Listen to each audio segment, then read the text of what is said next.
TGT science test course का video number 18। अब इसमें हमें बताना है कि कुछ मोस्ट पॉइंट जहाँ से एग्ज़ाम में क्वेश्चन बनता है, ठीक है, जहाँ से एग्ज़ाम में क्वेश्चन डेफिनेटली बन के चला करता है, वो हम यहाँ पे बता रहे हैं।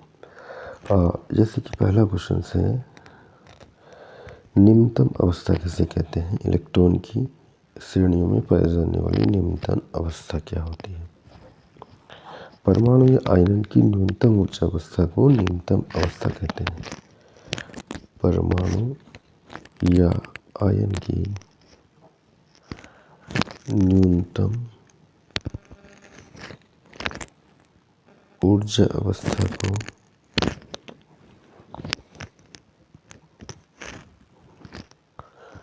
निम्नतम अवस्था कहते हैं।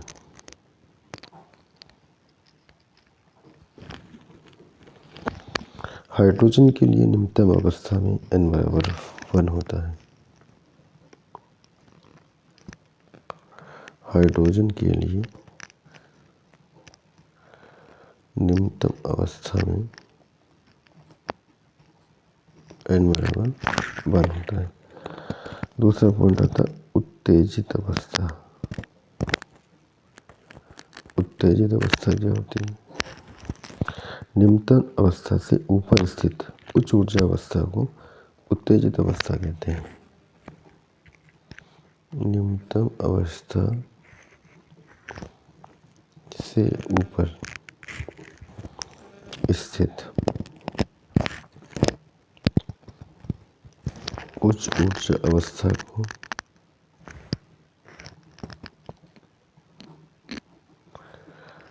उत्तेजित अवस्था कहते हैं। हाइड्रोजन परमाणु तथा He+, Li+, B+ and B+4 B+3 है, ठीक है, के लिए निम्नतम अवस्था n बराबर 1 है। निम्नतम अवस्था क्या n बराबर 1 है और n बराबर 2 प्रथम उत्तेजित अवस्था। n बराबर 2 क्या है? प्रथम उत्तेजित अवस्था और n बराबर 3 है दूसरी उत्तेजित अवस्था। n बराबर 4 तीसरी उत्तेजित अवस्था। ठीक है, ऐसे ही अगला पॉइंट सकता है उत्तेजन विभव।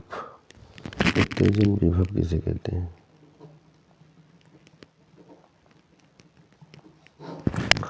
ठीक है, हाइड्रोजन न्यूनतम ऊर्जा अवस्था से उत्तेजित अवस्था में जाने के लिए जो आवश्यक ऊर्जा की मात्रा को उत्तेजन विभव या उत्तेजन ऊर्जा कहते हैं।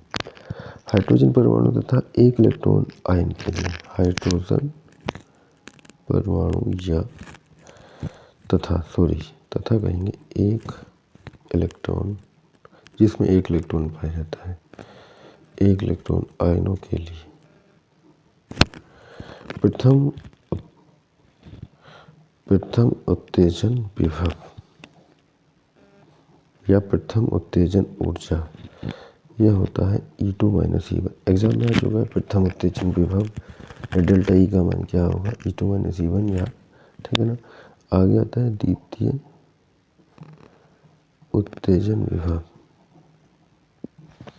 या द्वितीय उत्तेजन ऊर्जा, यह होगा E3 - E1। फिर है तृतीय उत्तेजन विभव या तृतीय उत्तेजन ऊर्जा E4 - E1, ठीक है।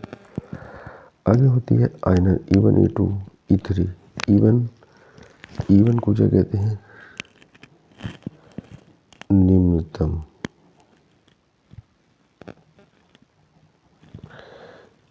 E2, E3 द्वितीय उत्तेजन अवस्था में इलेक्ट्रॉनों की ऊर्जाएं हैं।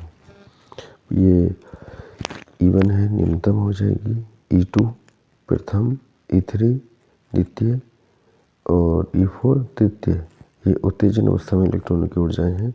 अगर आयनन ऊर्जा की बात करते हैं, E इनफाइनाइट माइनस En होता है, ठीक है। आयनन ऊर्जा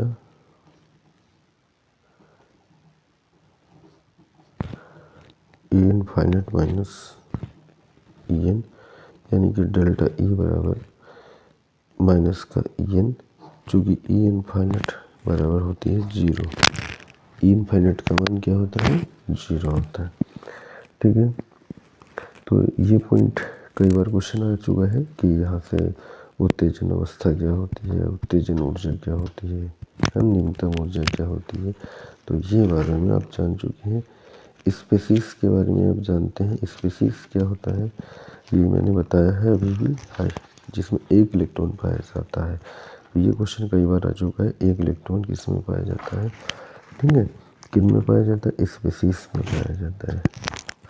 आगे इसी वीडियोस में आगे की ओर बढ़ते हैं। तो उत्तेजन अवस्था ये सब जान ही चुके हैं, उत्तेजन, आयनन ऊर्जा। अगला आता है प्रकाश की तेतरी प्रकृति, यानी कि ड्यू नेचर, यानी कि जो लाइट होती है उसकी नेचर क्या होती है, ड्यू नेचर होती है, ड्यू नेचर ऑफ लाइट्स, ठीक है। तो प्रकाश का इसमें दो सिद्धांत दिए गए हैं। न्यूटन का कणिका सिद्धांत था एक, कणिका सिद्धांत, कणिका सिद्धांत, ये न्यूटन का कणिका सिद्धांत कहते हैं, ठीक है। न्यूटन का कणिका सिद्धांत ये दिया गया 1675 में, न्यूटन द्वारा प्रस्तुत किया गया।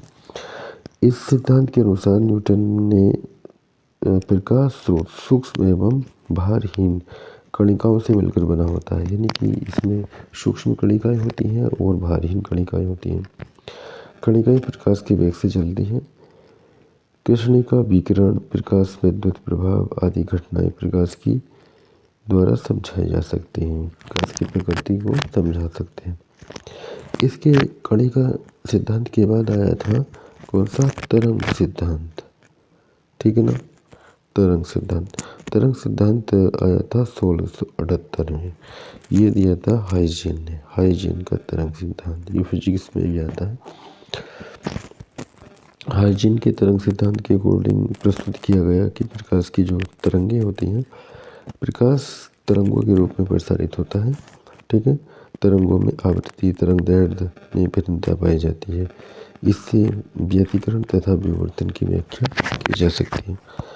इसके बाद आया है क्वांटम सिद्धांत, ठीक है ना। ये पहला सिद्धांत ये था, दूसरा ये था और तीसरा आया है क्वांटम सिद्धांत। क्वांटम सिद्धांत को सही माना गया है।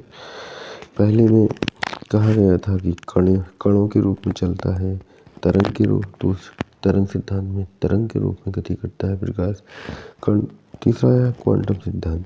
क्वांटम सिद्धांत, प्रकाश का क्वांटम सिद्धांत किसने दिया था, ये क्वेश्चन आ जाता है। क्वांटम सिद्धांत दिया था मैक्स प्लांक ने सन 1900, ठीक है। ये या क्वेश्चन था प्लांक का क्वांटम सिद्धांत, ये होता ना प्लांक का क्वांटम सिद्धांत, ये हेडिंग नाम याद आ रहा होगा, कहीं ना कहीं पढ़े होंगे, ठीक है ना। प्लांक का क्वांटम सिद्धांत, तो इसके अकॉर्डिंग कहा गया कि आइंस्टीन ने पहले ही बता दिया था कि कण की जो ऊर्जा E बराबर mc² होती है, ठीक है, और जिसके कारण E बराबर mc² एंड E बराबर h न्यू, ठीक है। यहाँ पे अगर दोनों को यूज़ करते हैं, mc² equal to h nu and दोनों ऊर्जा को अगर एक साथ समावेशित करते हैं और एंड न्यू इक्वल टू होता है c/λ, तो mc² equal to h c/λ, c से c cancel and mc equal to h/λ। इस तरह का एक नोटेशन आता है, ठीक है। mb या mc, c यहाँ पे स्पीड ऑफ लाइट है, स्पीड ऑफ लाइट LIGHT, और p इक्वल टू mb होता है mb, है ना, या यहाँ पे होगा mc। तो p इक्वल टू हो जाएगा h अपॉन लैम्डा। ये भी काफ़ी यूज आता है, इसको भी कई बार पूछा गया है। p equal to p h और लैम्डा का रिलेशन, ये भी एग्जाम में आता रहा है। p इक्वल टू है h अपॉन लैम्डा। यानी कि फोटोन का जो संवेग होता है वो उत्सर्जित तरंग दैर्ध्य के व्युत्क्रमानुपाती होता है। यानी कि p is proportional to 1 upon lambda. Photon का संवेग तरंग दैर्ध्य के व्युत्क्रमानुपाती होता है। क्वांटम सिद्धांत के अकॉर्डिंग कहा गया है कि प्रकाश ऊर्जा के छोटे छोटे बट्टलों एवं पैकेटों के रूप में भी गति करता है। प्रकाश में ऊर्जा भी होती है, ठीक है। इस सिद्धांत के अकॉर्डिंग कहा गया प्रकाश में ड्यूल नेचर होता है, यानी कि दो नेचर्स पाए जाते हैं। प्रकाश में दो प्रकार के गुण पाए जाते हैं। प्रकाश ऊर्जा के रूप में भी गति करता है और किसके रूप में भी गति करता है, तरंग के रूप में भी गति करता है। यानी क्वांटम सिद्धांत ने ऊर्जा एवं तरंग दोनों के रूप में उसको माना है।